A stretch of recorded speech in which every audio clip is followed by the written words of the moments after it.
Ray Mitchell, a 76-year-old Vietnam War veteran and retired Marine Corps sergeant, stared in disbelief from his wheelchair.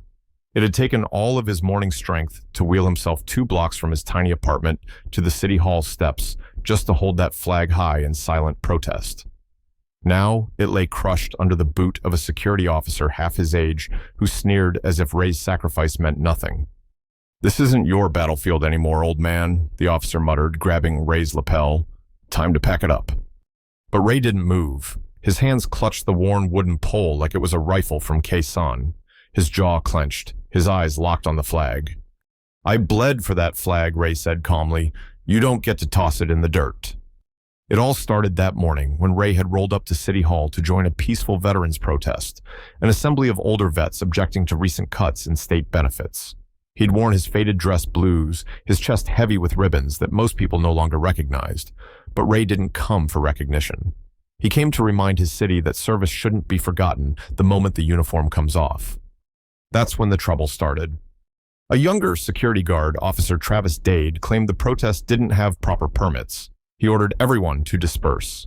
When Ray refused to leave, Dade grabbed his flag and yanked it from his hands. The pole snapped against the pavement. The flag fell and was kicked aside. Ray didn't raise his voice. He didn't shout. He picked up his phone with shaking hands and dialed a number he hadn't used in years.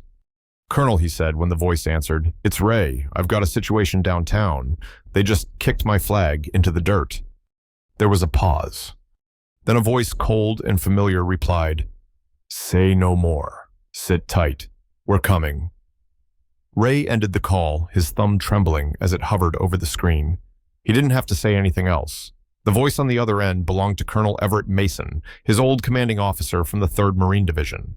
Ray hadn't spoken to him in nearly a decade, but there were some bonds you never needed to explain.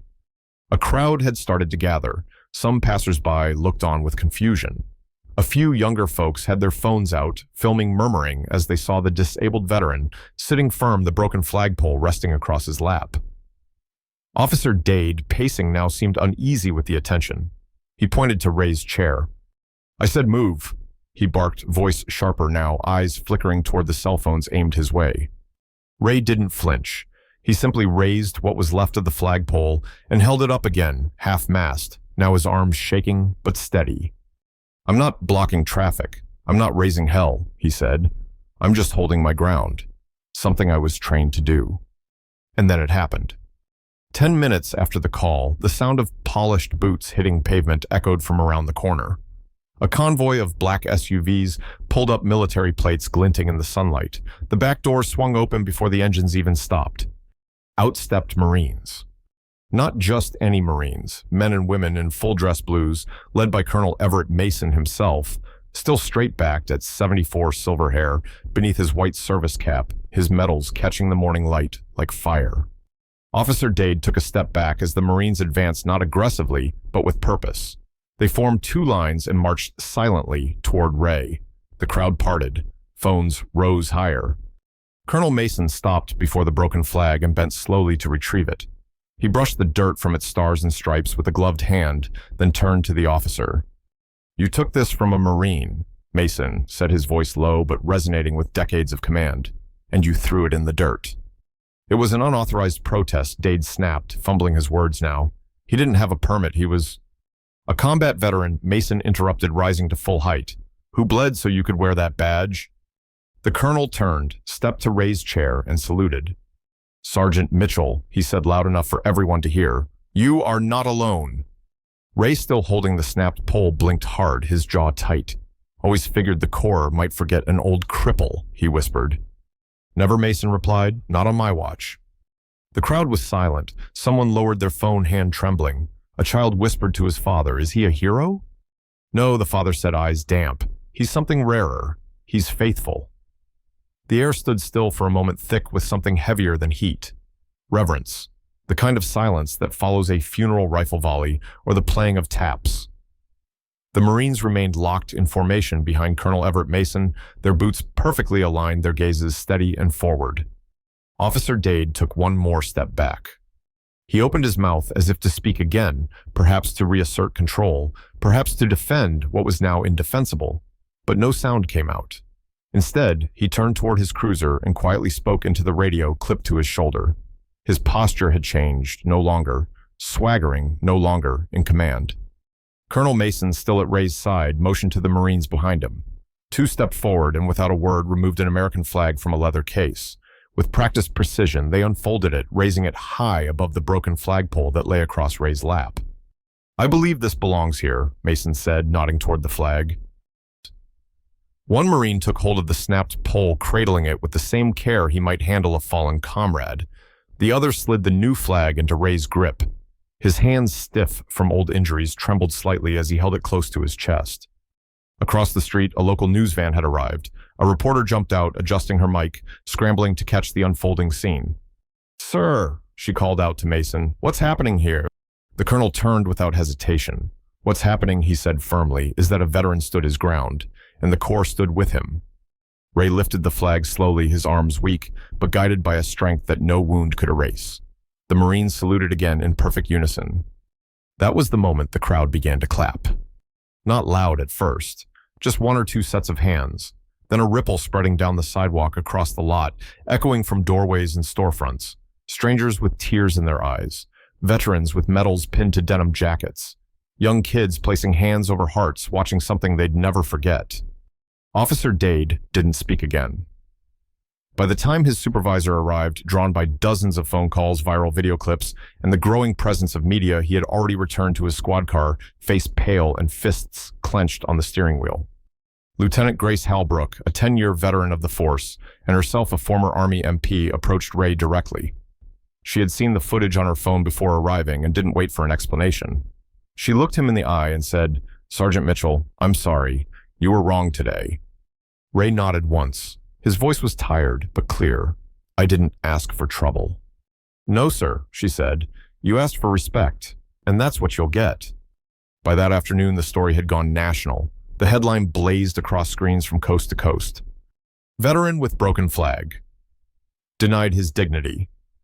Then the Marines arrived. By sundown, footage of the confrontation had made its way to every major network. News anchors spoke in solemn tones, highlighting the image of Sergeant Ray Mitchell seated in his wheelchair, cradling a folded American flag, surrounded by a wall of Marines in full dress blues. The public wasn't just watching, they were responding. Comments flooded social media. "This is not who we should be. Honor has a name, Ray Mitchell, and every officer in the country needs to see this." The pressure on local authorities was immediate and immense.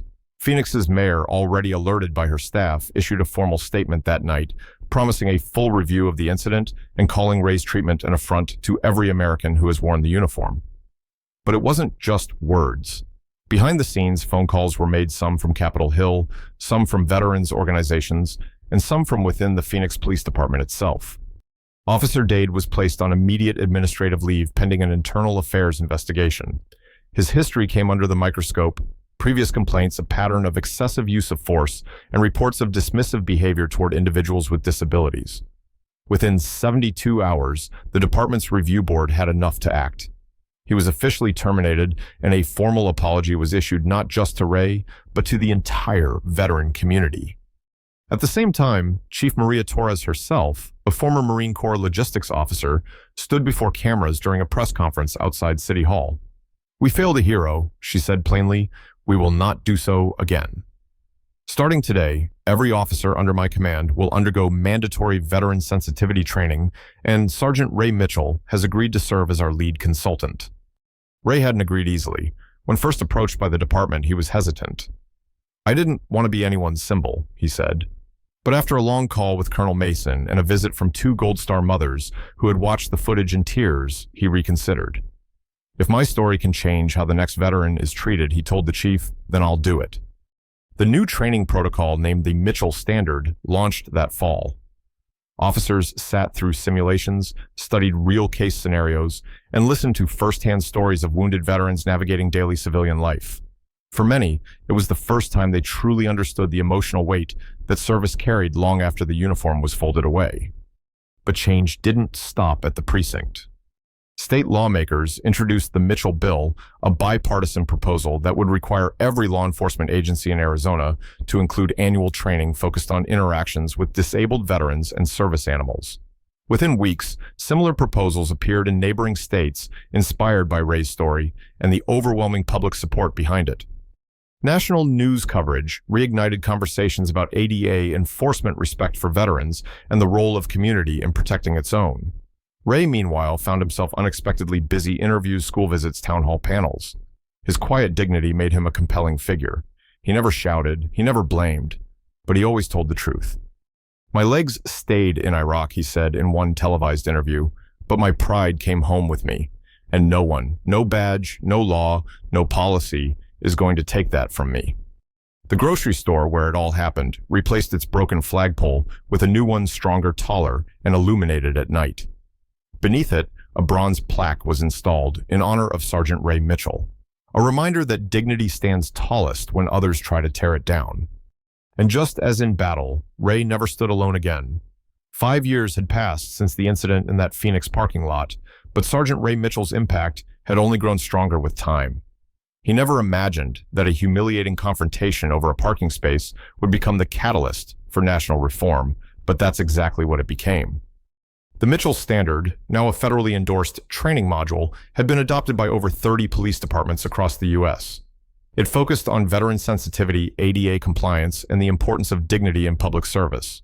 Ray didn't just lend his name to it, he helped write every page, consulting directly with officers, trainers, and lawmakers. Ray continued to travel across the country in his restored van, speaking at town halls, veteran centers, and public schools. His service dog, Jack, now a bit grayer around the muzzle, remained faithfully by his side. Wherever Ray went, he brought calm, strength storytelling and the kind of hard-won wisdom you couldn't find in textbooks. He never accepted praise easily. "I didn't change the world," he often said, "I just reminded it what we stand for." But to those who heard him speak, especially young recruits and disabled veterans, Ray had become a living legend. Back in Phoenix, the supermarket chain had turned its shame into stewardship. They now hosted monthly Veterans First community dinners and launched a hiring initiative prioritizing veterans and caregivers. The original handicapped space where Ray had been harassed was transformed into a granite-plated memorial reading reserved in honor of Sergeant Ray Mitchell, Defender of Dignity. Despite his age, he remained active. He served on the advisory board for the Department of Veterans Affairs and mentored wounded soldiers adjusting to civilian life. Letters poured in from fellow Marines, from law enforcement officers he had helped retrain, and from families who'd once felt invisible. To all of them, Ray responded in his neat, careful handwriting. But perhaps the most touching moment came when a high school senior in Chicago delivered his valedictorian speech inspired by Ray. "Diateps.